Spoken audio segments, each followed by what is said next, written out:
You had three starters give up a combined 0 runs. 0. And all of them went at least 6 innings. You had Hayden Wisniewski out there, Javier Assad, who you were the first to tell us that guy belongs in the rotation. He didn't even make the major leagues till August of 2022. He was an international free agent signing in 2015. He's now going to turn 27. And over the last 11 months or so, since mid-June a year ago, he has the best ERA, minimum 100 innings pitched by a starter, of any guy in baseball. Anybody. Like in the vicinity, Garrett Cole is in there. Blake Snell is in it. Javier Assad's number 1. He's been unbelievable. You could call him their ace. Imanaga's been sensational, but it's a small sample size. 6 starts. Justin Steele, who was their opening day starter, he comes back tonight against Darvish. Should be great theater to watch from Wrigley Field. But this team is showing you if upper management will get the ATM card out, there's no telling how far they could go. You get in, anything happens, man. What you have to like if you're a Cubs fan is Steele out, Wicks out, Suzuki, Cody Bellinger. You have some key players out for the Chicago Cubs, but yet you are tied for first place this morning with the Milwaukee Brewers. There's some teams that would perish and saying, oh, we don't have two of our big boppers in the lineup. We're missing 2 rotation guys. What are we going to do? What are we going to do? Guess what the Cubs are doing? They're finding a way to be able to win ball games. It starts with the pitching, and now look what's happened to the Cubs. They're tied for first place, and I know we're having this conversation in early May, but the point is that the Cubs are not going through a long losing streak. They're actually flourishing because of what's happening. The others are picking up the slack. You've had a team that has had no steal since the opening game. Tyone didn't break camp with the regular team. He pitched great over the weekend. Cody Bellinger out. Seiya Suzuki out, although both, according to Craig Counsell, could be back this week. Julian Merriweather, who's arguably their best setup guy, him or Leiter, he's been out for a while with a broken rib. So Dansby Swanson has been struggling. He broke out of his slump yesterday. Nico Horner started slow, has been really good. Mervis came up. He's already back in the minors. Morrell went through a slump. He's already back trending the right way. Ian Happ has been slumping. You've been playing a kid in Pico Armstrong who probably needs more seasoning, but he's been up. Tauchman, your guy, has been really, really good. They're finding a way, man. They are finding a way, and it's time to start recognizing pretty damn good team. Craig Counsell is the manager for the Chicago Cubs, talking about Swanson. After finally getting a home run, there was a long time where there wasn't power from Swanson, but finally he came through. I think, when you're struggling a little bit at the plate, just good results, helping your team win, taking a really good swing and getting rewarded for it, it just feels good. And it's a weight off your shoulders for sure. So happy for Dansby. He's so important to us, and he's been in a little scuffling a little bit. And that's part of the major league season, and hopefully this is a sign he's getting back out of it. Yesterday was his first home run since April 24th against the Astros. Yeah, he's been off defensively a bit, making uncharacteristic errors for a 2-time Gold Glove winner. So hopefully that settles down. And as you said, his offense maybe is starting to come around. Now, this is a great challenge this next 3 games with the Padres. They just went out and added Luis Arias, gave up 3 of their better prospects, I think like 6, 8, and 10 in their top 10. So that's a stiff price to pay, but the Marlins are open for business. I'm hearing the Cubs are talking to them potentially about a reliever, maybe Tanner Scott. We'll see. Talking and getting something done are 2 entirely different things. But watching this Cubs team play, they play hard. We know they're well managed. If they can get through these injuries to this degree, add all these guys back in, it's inherent on upper management to spend whatever it takes to push them over the line. And how far can the Cubs go? As you mentioned in the meeting, how far can they go? They can win the World Series. I'm not telling you they will, but you get in. The Arizona Diamondbacks barely got in last year. They went to the World Series. We saw the Phillies a couple years ago go in as the wild card. They went to the World Series. This club absolutely could do the same thing in the National League. Who is in the National League that you go, oh, my God, no chance? Dodgers haven't been playing great ball. Well, that's the kiss of death. They're a good team. I mean, their payroll's what, $280 million or whatever it is? Yeah, they got great players. For whatever reason, they haven't gotten off to the type of start that I think everyone thought the Dodgers would. The Braves are really good. There's good teams in the National League. But is there somebody you go, oh, my God, unbeatable? Absolutely not. I don't know if anyone in baseball is unbeatable, but you know the common denominator with World Series teams, and that is good fortune and luck and magic. That's the number one word. That's the word I'm searching for, magic. Magic meaning that all of a sudden things happen out of nowhere and the team was able to win because of good fortune. And that's what the Cubs need. It's funny, we talked about that with the Bears in our conversations when I said, Cap, the reason why that the Bears are in this position right now on the precipice of being a playoff team with Caleb Williams is magic because of good fortune. Lovie Smith opens a door here, and the Atlanta Falcons open a door there, and all of a sudden now look at your roster. Same thing with the Cubs. You had good fortune because you've been able to play well because of the injuries. You're overcoming the injuries, but now you need the magic. That means games that you come out of nowhere. You pull out of places that you didn't know you had places. That's what the Cubs need. Until I see that magic, I can't roll with you on that. We got to see certain games down the stretch in the summer is like, oh, my God, I can't believe that.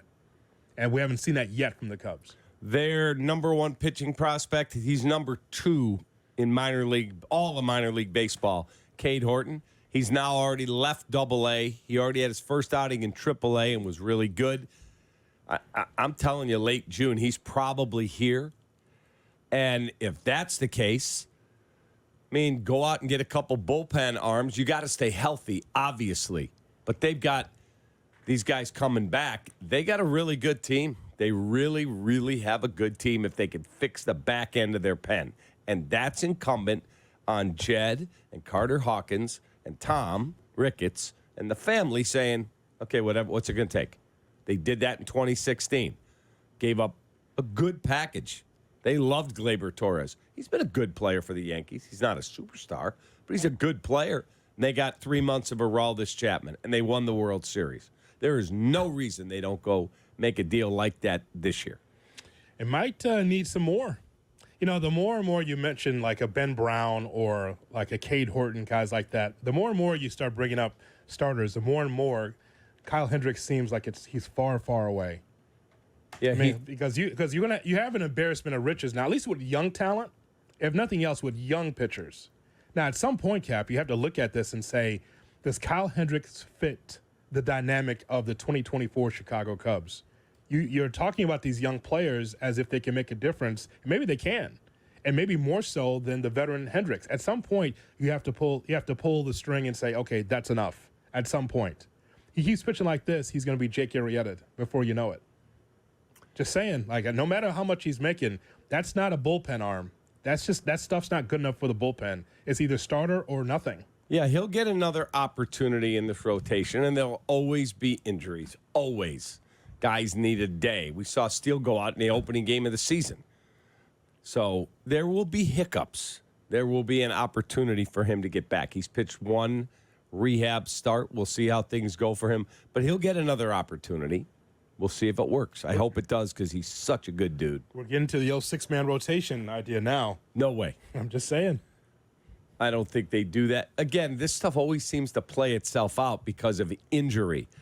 But Chris Kampka tweeted this. After combing through at StatHead, this is the only time from 1901 to the present that the Cubs have played a series of 3+ games and had a start of 6+ scoreless innings in each game. Wisniewski, Tyone, and Assad. Now you get Steele back tonight. And Wisniewski. There's another arm that's been really good. He'll go to the bullpen when they get guys back. Yeah, maybe some of your answers of some of these young arms might be bullpen guys. You're looking for bullpen help, veteran arms in the bullpen. How about a fresh arm or two in that bullpen to bolster things? Yeah, maybe. Because if I see another YouTube video of you just popping up out of nowhere criticizing Hector Neris, think I'm going to jump out off the bridge. You've had enough. Oh my God. You'll get your closer, but you got to be patient. You're too impatient. You're not going to lose the pennant in May. The team's hanging in there in the National League Central, is it not? They are. They're tied for first. You said no one's scaring you in the National League. Okay. Well, then you put Jed's feet to the fire like we did on opening day and say, Jed, last year you didn't believe in the ball club. Clearly you didn't believe in the ball club. Even you want to pull the plug on the team, and the Cubs told you don't do that. Give us a chance. And you're on the precipice of getting in the playoffs last year, but what was missing? The bullpen. So I would say that you have to trust Jed this time, because if they're not going to invest in the ball club to make a push at this thing, then there's going to be huge criticism once again on Hoyer. Yeah, and I think they will. I think they feel differently about this team than they did a year ago. But if you go back to Friday's game, I mean, they have every chance to sweep the Brewers. Yep. Every chance. And you look at the box score, and in comes Alzolay. Alzolay. He goes Wisniewski, 6 1/3, 3 hits, no runs, 2 walks, 8 strikeouts, a pitch count of 90. Lovelady comes in, gives you a perfect inning with 1 strikeout. And then you go to Alzolay. So here we are. Alzolay comes in, lasts a third of an inning, 4 hits, 3 runs, all earned, 1 strikeout. Bam, see you later. Thanks for coming. And then Colton Brewer finishes it out. You lose 3-1. That is a game that you should have won. He's blown 5 saves. 5 blown saves from Adbert Alzolay, and the Cubs sit with a record now of 21-14. I'm not telling you he should have been perfect, but let's assume he only blows 2 of those. Add 3 more wins. You're 24-12.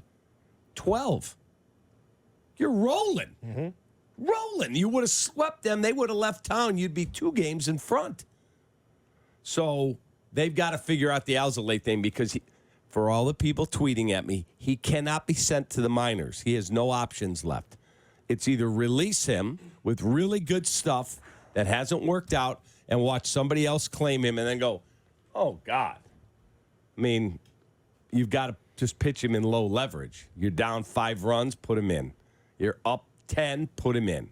You just can't put him in the 8th and 9th inning yet. You cannot. You know how you coaches are, though. You'll say, I'll take him and I'll fix him.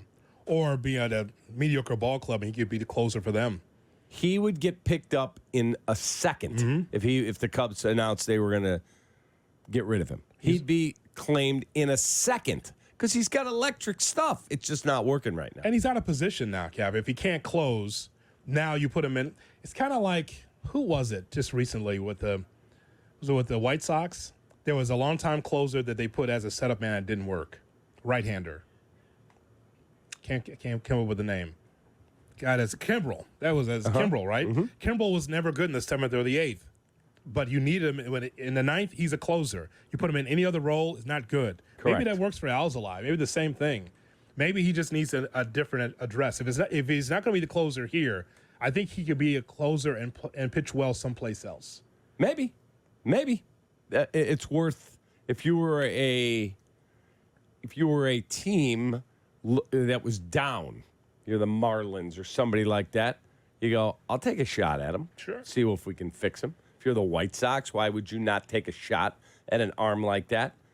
But the hits that he gave up, exit velocity was not a problem for him on Friday. They weren't crushing him. They were some infield hits. He's running into A, bad luck, and B, making bad pitches, period.